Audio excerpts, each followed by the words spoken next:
भगवान शिव के राक्षस पुत्र। दोस्तों, क्या आप जानते हैं कार्तिकेय और गणेश जी के अलावा भोलेनाथ के 3 और पुत्र हैं। जी हाँ, और ये तीनों पुत्र देवता नहीं बल्कि राक्षस हैं। वामन पुराण के अनुसार शिव पार्वती का अंधक नामक एक और पुत्र था। एक बार माता पार्वती ने पीछे से आकर भगवान शिव की आंखों को बंद कर दिया, जिसके बाद कुछ पल के लिए पूरे संसार में अंधेरा छा गया।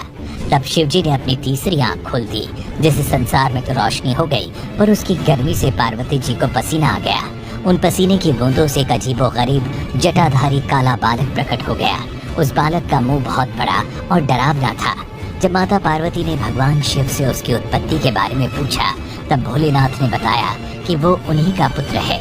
अंधकार में जन्म लेने के कारण उसका नाम अंधक रखा गया।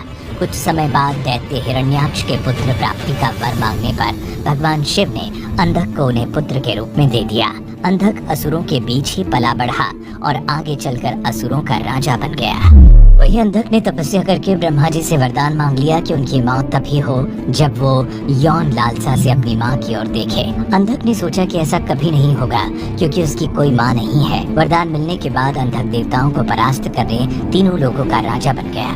कुछ समय बीत जाने के बाद अंधक ने तीनों लोगों की सबसे सुंदर स्त्री से शादी करने का फैसला किया। उसे पता चला कि तीनों लोगों में पार्वती जी से सुंदर कोई नहीं है। उसने पार्वती जी के सामने शादी का प्रस्ताव रखा, पर माता ने मना कर दिया। जिसके बाद उसने उनके साथ जबरदस्ती की। तभी वहाँ शिव जी पहुँच गए और उन्होंने ही अंधक को बताया कि पार्वती माता ही उनकी माँ है। जिसके बाद उन्होंने अंधक का वध कर दिया। अंधक के अलावा भोलेनाथ के दूसरे राक्षस पुत्र का नाम है जालंधर, जिसका वर्णन शिव पुराण में है। एक बार देवराज इंद्र बृहस्पति के साथ शिव जी के दर्शन के लिए कैलाश पर्वत पर जा रहे थे।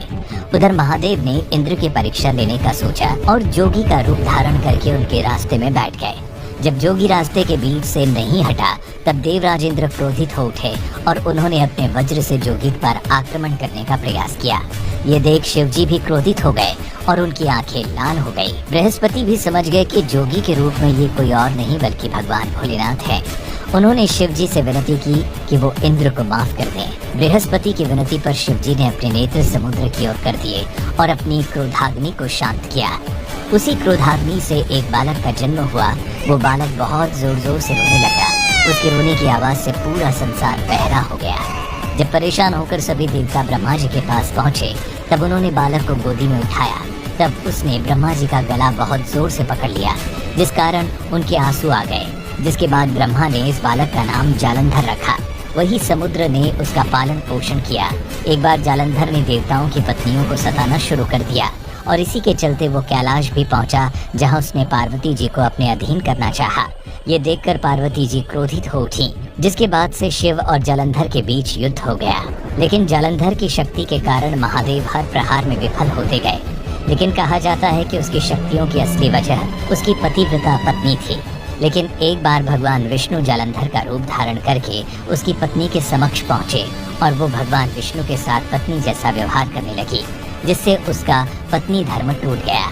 जिसके कारण ही कैलाश पर शिव जी जालंधर का वध करने में सफल हो गए। वहीं तीसरे और आखिरी राक्षस पुत्र की बात करें तो पौराणिक कथाओं के अनुसार राक्षसों का प्रतिनिधित्व 2 भाइयों को सौंपा गया था, हेति और प्रहेति।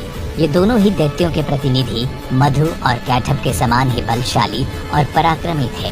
प्रहेति धर्मात्मा था, तो हेति को राजपाट और राजनीति में ज्यादा रुचि थी।